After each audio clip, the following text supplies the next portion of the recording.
Atenção! Começa agora uma teleaula de História do Ensino Médio. Você vai assistir a teleaula de número 5. Bons estudos!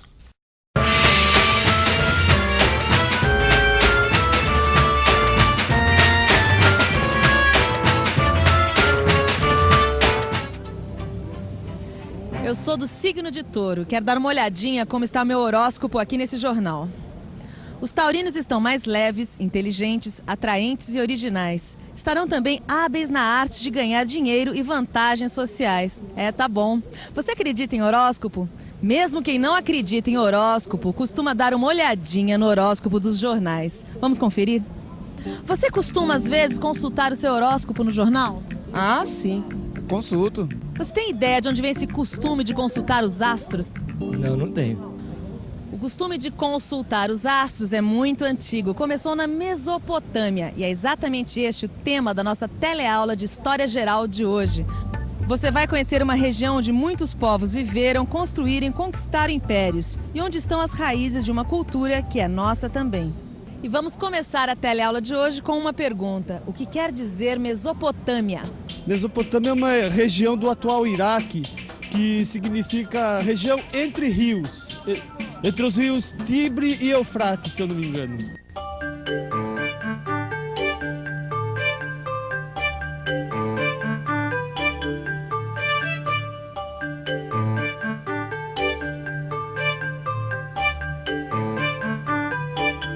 Em grego, mesos quer dizer meio e potamos quer dizer rio.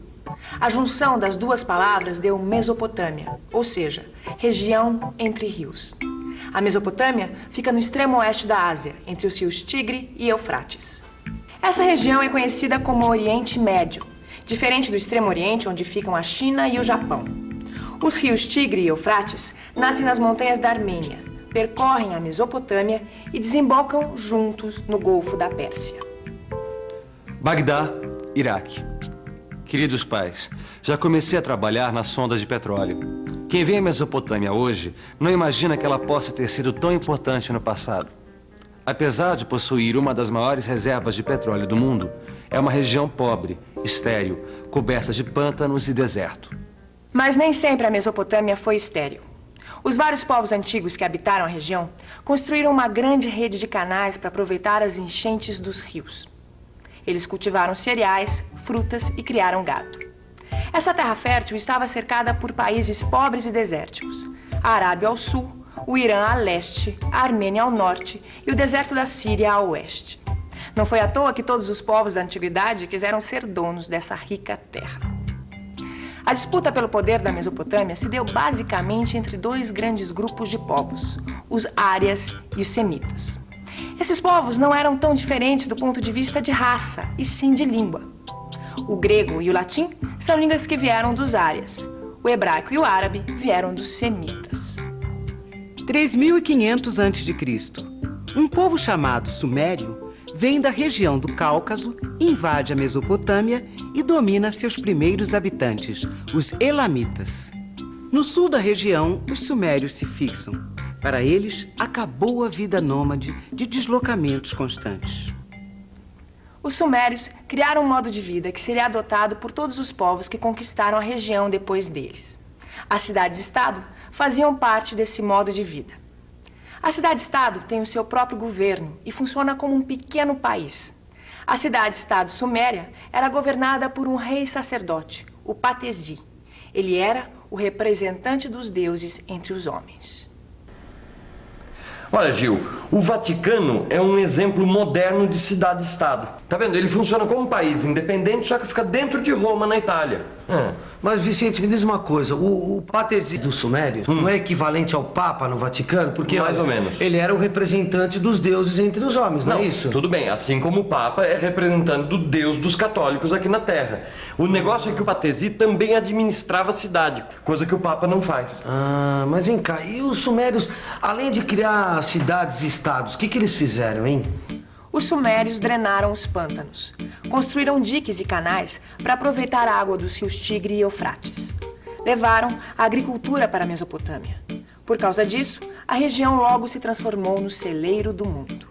Olha só, Gil, a região da Mesopotâmia tinha deserto e pântano. Tá não certo. tinha montanha, não tinha pedra, não tinha floresta para tirar madeira, quer dizer... Mas peraí, onde você tá querendo chegar, Vicente? Não tô entendendo. Não, a minha pergunta é a seguinte. Ah. Que material de construção os sumérios usavam para construir os tais diques e barragens que eles faziam? Oi, você sabe quem inventou o tijolo? Não tenho a mínima ideia. Quem inventou o tijolo foram os sumérios. Eles não tinham pedras para construção. Por isso, usavam tijolos de barro cozido pelo sol para construir casas. O barro cozido não serviu só para fazer tijolos. Os sumérios precisavam registrar quantas cabras havia nos pastos, quanto cereal havia nos armazéns. Para fazer essa contabilidade, eles escreviam em placas de barro como esta, com uma cunha de madeira. Essa forma de escrita se chama cuneiforme. E a prosperidade das cidades acabou atraindo outros povos e mais invasões. 2300 a.C. Bandos de nômades semitas fogem do deserto da Arábia. Divididos em 2 grupos, acádios e amorreus se fixam na parte média da Mesopotâmia. Os amorreus constroem a cidade de Babilônia na margem do rio Eufrates.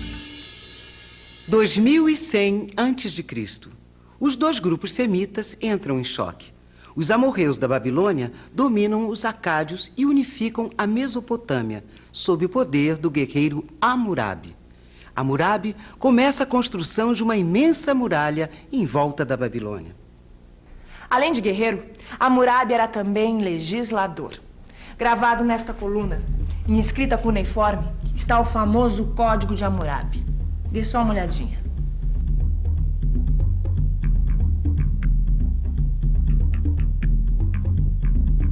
Você sabe o que é um código?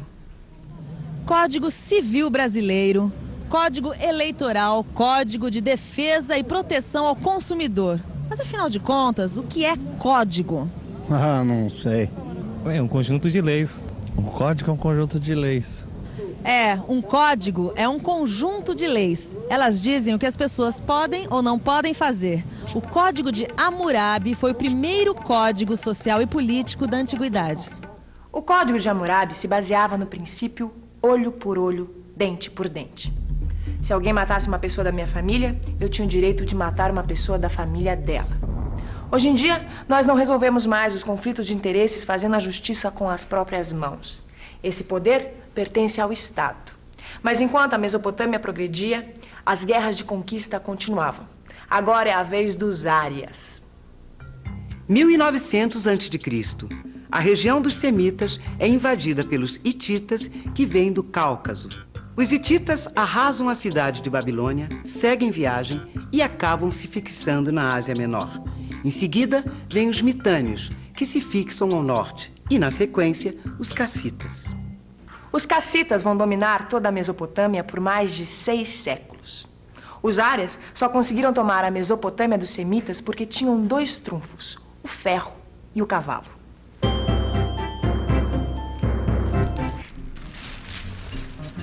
Além de invadir as nossas terras, os árias ainda nos obrigam a ensinar tudo o que sabemos. A escrita, as leis, os costumes. Mas a gente aprende muito com eles, mulher. O quê? Eles não perdem por esperar. Ainda há pouco cheguei do campo a cavalo. Muito mais rápido do que o boi, até para puxar arado. E as armas deles, então, muito mais resistentes que as nossas. E são de bronze. As deles são de ferro. De ferro! Mas Vicente, olha, os semitas não ficaram assistindo a dominação dos árias sem fazer nada. Não, isso eu Como sei. você viu, eles também aprenderam a usar armas de ferro. Não, até aí tudo bem, melhor pra eles. O que eu quero saber agora é o seguinte: quem sobrou dos semitas pra reagir contra os árias? Sobraram os assírios, que viviam no norte da Mesopotâmia. Aos poucos, contando com a ajuda de um bom exército, os assírios dominaram todas as cidades da Mesopotâmia.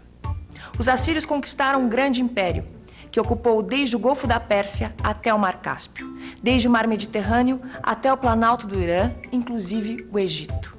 Mas os assírios eram conquistadores cruéis. Os primeiros a se rebelar contra essa crueldade foram os caldeus, povo semita que vivia na Babilônia. Eles se aliaram aos medos, que eram árias, e viviam no Planalto do Irã. E conquistaram tudo. O maior conquistador caldeu foi o rei Nabucodonosor. Os prisioneiros das guerras eram levados para a Babilônia como escravos. Lá, tinham que construir muralhas e os magníficos jardins suspensos. Eles foram destruídos, mas ficaram conhecidos como uma das 7 maravilhas do mundo antigo. Todo esse poder subiu à cabeça dos reis que vieram depois de Nabucodonosor.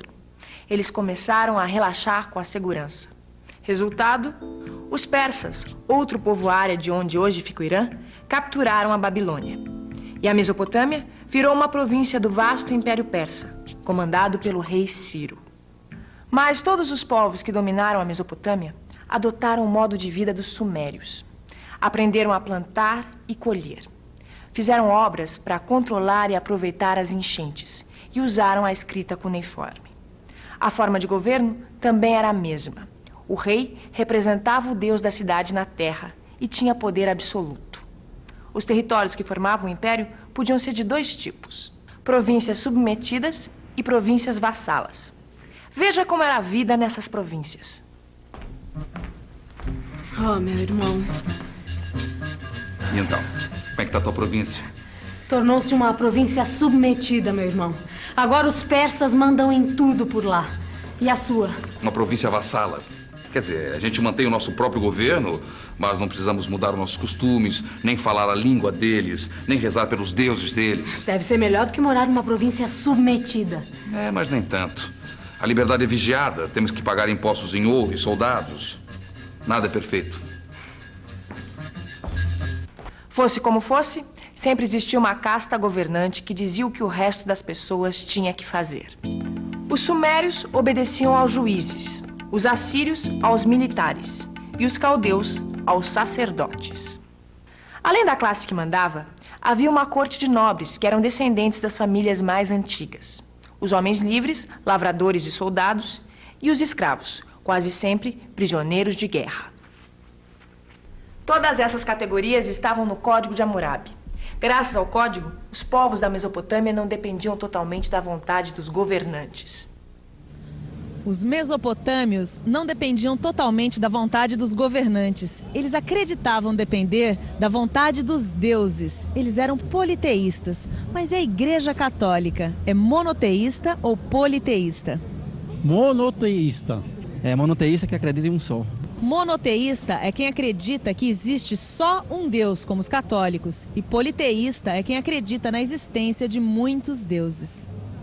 Os deuses dos mesopotâmios se comunicavam com os homens através da natureza. Os assírios e os caldeus acreditavam nas mensagens dos astros. Cada templo era também um observatório astronômico. Eles desenvolveram a astronomia e a matemática. Pô, e ainda por cima, hein, Vicente? Eram grandes construtores, hein? Cada palácio, rapaz. E tudo construído de tijolo de barro. Engraçado, né? Como é que uma civilização tão complexa começou de tão pouco, né? Pois é. Vamos verificar isso na revisão. Vamos lá? E atenção, se liga aí que é hora da revisão. Na teleaula de hoje, você conheceu uma região entre rios onde estão as raízes da nossa cultura, a Mesopotâmia. Antigamente, a Mesopotâmia ficou conhecida como o celeiro do mundo. Por isso foi muito disputada, e da sua história fazem parte vários impérios e conquistas. O modo de vida e a cultura que prevaleceram sempre na Mesopotâmia foram os dos seus primeiros conquistadores, os sumérios. Os sumérios contribuíram para as civilizações da Mesopotâmia antiga com a escrita, a forma de governo, a organização social, o soberano absoluto e o politeísmo. Esta deusa de barro cozido representa um povo que tirou do barro uma civilização que se manteve independente por mais de 1000 anos. No seu livro de estudos, você vai encontrar mais detalhes sobre os sumérios.